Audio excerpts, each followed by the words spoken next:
Hello, David Zritsky for the Bond Experience. Welcome back. Now, you know that we've been a fan of Factory Entertainment for some time. We've done a lot of different reviews over the years, but we are in the 60th anniversary of James Bond. This is a big year, 60 years, and we're all celebrating in our own way. We're celebrating as fans. The franchise is going to be celebrating. And the brands are celebrating. Look at this. I've even got the old logo on just for this video.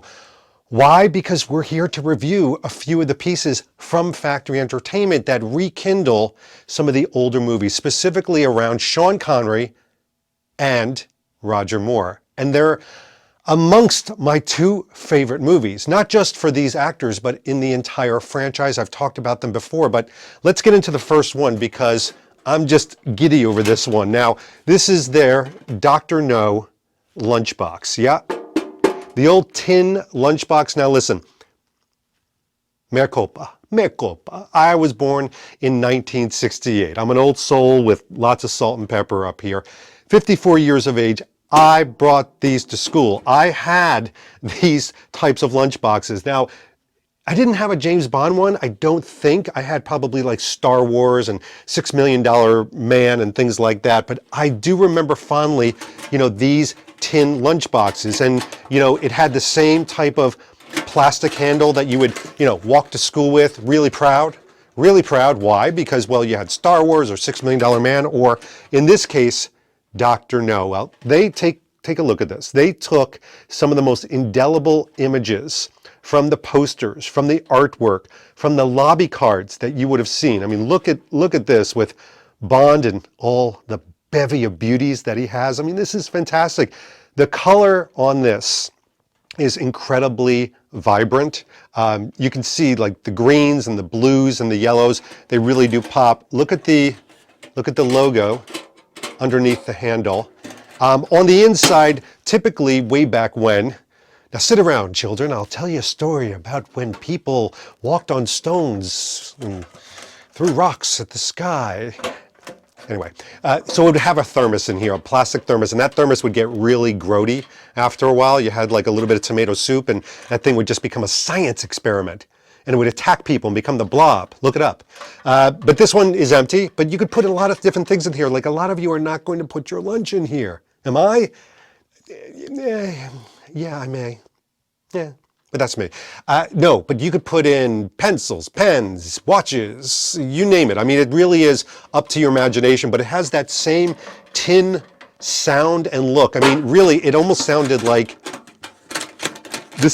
even this sound is nostalgic of just having that tin lunchbox. Here's the other cool thing about this. Not only is it the right size, not only is it a nostalgic moment, from a display standpoint, if you want something on your desk, this is kind of perfect. And it harkens back to a celebration of a bygone age. Can you imagine elementary school kids with tin lunchboxes nowadays? It's hard, right, to imagine that. But the other thing I like about this is it's at a price point that doesn't break the bank. So a lot of you have been saying, why are all these James Bond items so expensive? I mean, I get it. I get it. An Omega watch from Quantum of Solace, it's thousands of dollars. But this, something like this that could go on your desk is a little bit more digestible. But let's say you want something a little bit more chef's kiss, a little bit more around prop replicas. And we're standing in front of Dr. No for a reason. And I'll tell you what, I had the honor last year, at the end of last year, to go to Les Ambassadeurs Club in obviously London, where they did the external filming of Dr. No, but he's supposed to be in there, obviously, with his casino atmosphere, where Sean Connery introduces himself as James Bond for the first time. Bond. James Bond. I don't do impressions. But look at this. Factory Entertainment came out with this. It is a 007 Dr. No plaque set. It comes in this cardboard box. I have not opened it. I have not looked at it. You're going to be seeing this unboxed for the very first time. Oh. Okay, so there we've got it wrapped in cellophane. Oh, very nice. Okay, so I'm actually going to take the cellophane off. See, this proves I have not opened it. Coral's knife. hit the box. Don't lose your head. Don't lose your... Wrong movie, David. Come on, stay on point here. Anyway, everybody gets very nervous when I play with knives because I'm not playing. I'm very careful with edged weapons. There we go. I'm putting it down. I'm putting it down. You can breathe again. So here we go. Dr. No. Look at the lettering. Dr. No lettering, kind of like all Jamaica, like, oh, look at the back. That is so cool. This is not a toy. This is a collectible intended for persons aged 18 years and older. Casino plaque set. Limited edition prop replica. You see the images there and obviously the poster. And let us get to opening this. So what is it? Is it clamshell? Oh, the anticipation. Okay, yes it is. So here we go. Oh my God. All right. See, this is what Factory Entertainment excels at. It's the shock and awe, right? The exceeding expectations. Look at the image of Bond pushing his hand forward like that. That is so cool. He's pushing the plaques forward. He's got the plaques. Look at his face in there. That is great. And there's a booklet, okay, that actually has an individual number, 1135. So I have 1,135. This is a limited edition. It will be gone. All right, here we go. Little explanation. I'm not even looking at the plaques yet. I want to save that. It says, the casino scene in Dr. No is a pivotal moment in the history of 007 films. The first time the words Bond, James Bond are spoken. Real plaques from a noted London casino were loaned to the production to lend an air of authenticity to Chemin d'Affaires game. I probably said that really badly. Anyway, the replica. This replica has been copied from the only surviving original props in the Eon production archive. Modern materials have been used in place of obsolete vintage materials, and the serial numbers have been modified for legal compliance purposes. That makes perfect sense. And here they are. All right, let's take a look. I'm going to hold them like this so you can see them, but this is perfect in the light, how you can see that there's this almost like a lenticular type look to that. And that's what you would have had. And you've got these little thumbnail areas where you can kind of, oh my gosh, take a look at this. Let's make sure we don't get too much glare, because of course we are. Le Cercle, 50 pounds, and then Les Ambassadeurs Club, right there. We'll get some good close-ups of this, don't worry.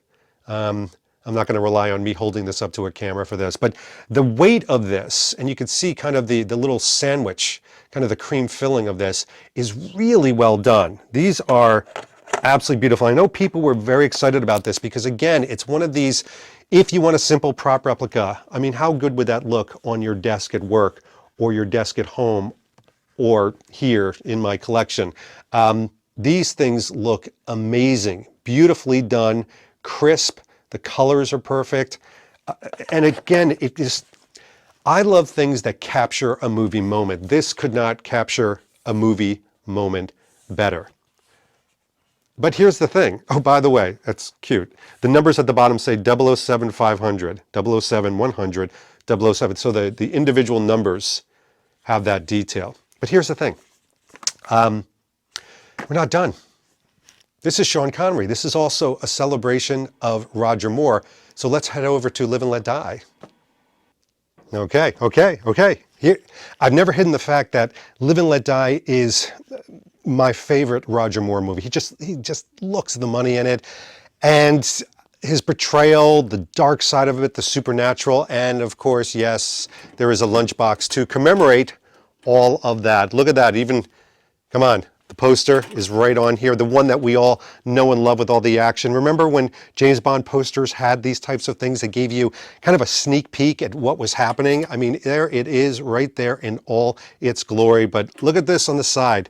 I mean, you've got a great capture of Roger Moore, both sides. And then on the back, something really cool. I love this kind of like black and white motif that they have going. You've got the 007 logo anymore. And then this is cool. I mean, this is just, for me, this is pure fun. Again, like I talked about with the Sean Connery one, nice tin box, very nostalgic, but, you know, supernatural tarot cards. Now, Factory Entertainment had already released a set of tarot cards not too long ago. I've got them actually in my display, but they came out with a new set of 007 Live and Let Die tarot card set, limited edition. Again, in a cardboard sleeve because they found some other ones. Like this is like the complete set. So if you think about like, oh, I need to have the definitive set, this is the definitive set. So again, it's got this protective cellophane. By the way, I'm just grabbing for like sharp objects. So Mr. Winton Kid maybe won't mind if I have the corkscrew from Diamonds Are Forever. And everybody again is biting their lip saying, please, David, don't stab yourself with that. Put it down. I will put it down because, you know, one day I'm going to be doing these unboxings and there may be blood. A really good name for a movie. Anyway, here it is. Live and Let Die. You've got this clamshell design again. Is that right? Is that right? See, look at this. So you saw the Sean Connery one. You've got Solitaire amidst all of her tarot cards. How cool. Look at the colors on that. I mean, I'm all for that. And what's really great is you've got the booklet here and you've got a pouch. And guess what the pouch has? I guarantee the pouch has cards in it. So let's see what the booklet says. It's a limited edition number. There's Jane Seymour. 1449 I got, and there's a long explanation, so I'm not going to read it all just for this sake, but Live and Let Die is the only James Bond film to feature a supernatural theme and was the first major motion picture to feature tarot card reading as a central plot device. I didn't know that. The producers were keen to avoid any of the typical occult stereotypes that were frequently seen in the film periods. So Fergus Hall was commissioned to paint unique art as the centerpieces for Solitaire's iconic cards. A traditional tarot card contains 78 cards. However, the compressed tight deadlines of film production meant that only 27 different paintings were done. A licensed deck of 78 tarot cards was made available in stores when Live and Let Die premiered in theaters. I have a set of those. They're very cool. The same deck was later rebranded as the Tarot of the Witches and remains popular today. Let's talk about this replica though. The Factory Enter team meticulously digitally restored high-resolution scans of the original prop cards in the Eon production archive. This set replicates exactly the 27 cards used in production, including 2 recently rediscovered cards, I told you, which were thought to have been lost and have never been previously reproduced. The set also includes 10 duplicate lover cards for your date nights, and a total of 37 cards. A screen-accurate black velvet storage bag is also included. All right, so really, really nice. And of course, as I disappear down the elevator, here is the bag itself. And here are, wow, I thought this was going to be wrapped in cellophane. This is kind of nice that they're loose. So here they are. Now these, again, it's not going to do it justice, you know, on camera, but these are absolutely beautiful, stunning. I don't know what I can say that I haven't said about these before. It'll be interesting to see which are the 2 new ones. Maybe I'll have to go back and do a comparison, and I'll do an IG video on the side of that. But there they are. Now we're going to put all the links below. If you want lunch boxes, if you want plaques, if you want tarot cards to do tarot readings, you can do all of that. But most of all, this is a really fun way to celebrate if you are a collector and want something to capture one of the movies from the 60th anniversary. And I have a sneaking suspicion, and it doesn't take a tarot card reading to tell you this. I have a sneaking suspicion that in the 60th anniversary year, we're going to be seeing more from Factory Entertainment. And guess what we will do? We will unbox them, review them, and bring them to you. So in the meantime, this has been David Zaritsky for the Bond Experience, and we'll see you all real soon. Take care. Thanks for watching this episode. If you want to be up on the latest from the Bond Experience, just click on this subscribe and subscribe to our channel. You're going to get all the latest and greatest information, plus some exclusive content. And by the way, speaking of content, here's something especially for you, just because we know you. Talk to you soon.